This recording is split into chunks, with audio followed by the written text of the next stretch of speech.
నమస్తే, welcome to ప్రజా చైతన్యం. అందరూ మనుషులే, అందరికీ కోపతాపాలు ఉంటాయి. అయితే అవి ఎక్కడో చోట ఆగుతాయి, మంటలు చల్లారుతాయి, తర్వాత నార్మల్గానే ఉంటుంది. మరి రక్తం నీరు కన్నా చిక్కన అంటారు. పైగా రక్తబంధం, తోడబుట్టిన బంధం. దాంతో ఏ కాడికి ఏదో నాటికి కలహించుకునేవారు కలిసిపోతూ ఉండడం జరుగుతుంది అంటారు. అలాంటి ఉదాహరణలు ఎన్నో ఉన్నాయి. తోడల్లుళ్ళు చంద్రబాబు దగ్గుబాటి కలుస్తారు అని ఎవరైనా అనుకున్నారా?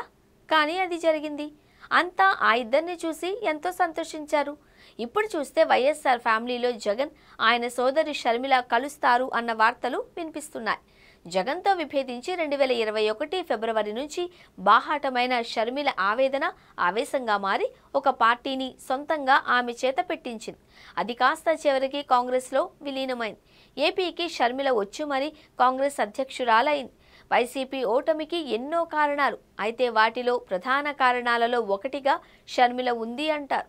ఆమె పండించిన చెల్లెలు సెంటిమెంట్కి రాయలసీమ కరిగి వైసీపీ అధినాయకత్వాన్ని సొంత గడ్డ మీదనే ఓడించింది అంటారు.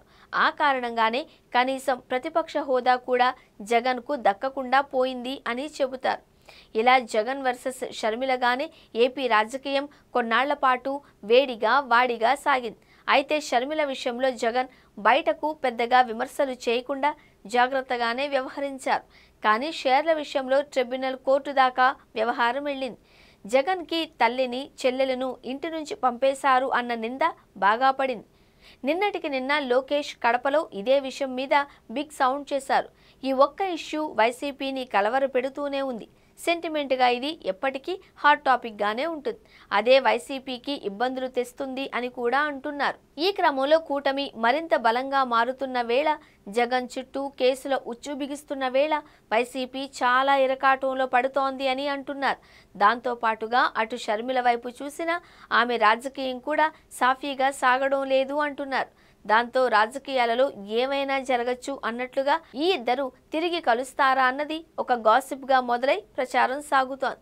దానికి ఒక సంకేతంగా జగన్ సొంత పత్రిక సాక్షిలో షర్మిల గురించిన వార్త రావడం అంటున్నారు. తాత వైఎస్ రాజారెడ్డి 100వ జయంతి వేళ షర్మిల ఇడుపులపాయలో పాల్గొన్న కార్యక్రమాన్ని సాక్షిలో కవర్ చేయడం అంటే పెద్ద వింతే అంటున్నారు. జగన్తో విభేదించిన తరువాత షర్మిల వార్తలు ఏవి సాక్షిలో అస్సలు కవర్ చేయడం లేదు అని చెబుతారు. అలాంటిది ఇప్పుడు షర్మిల వార్త రావడంతో జగన్ చెల్లెల మీద సాఫ్ట్ కార్నర్తో ఉన్నారా, కొంతైనా సానుభూతిని చూపిస్తున్నారా అన్న చర్చ మొదలైంది. మరోవైపు చూస్తే ఆస్తుల వ్యవహారంలో ఇద్దరి మధ్య రాజీకి చర్చలు సాగుతున్నాయి అంటున్నారు. దాంతో ఏమైనా జరగచ్చు అనే అంటున్నారు. చూడాలి మరి ఇవి ఒట్టి గాసిప్స్నా లేక నిజాలుగా మారతాయా అన్నది.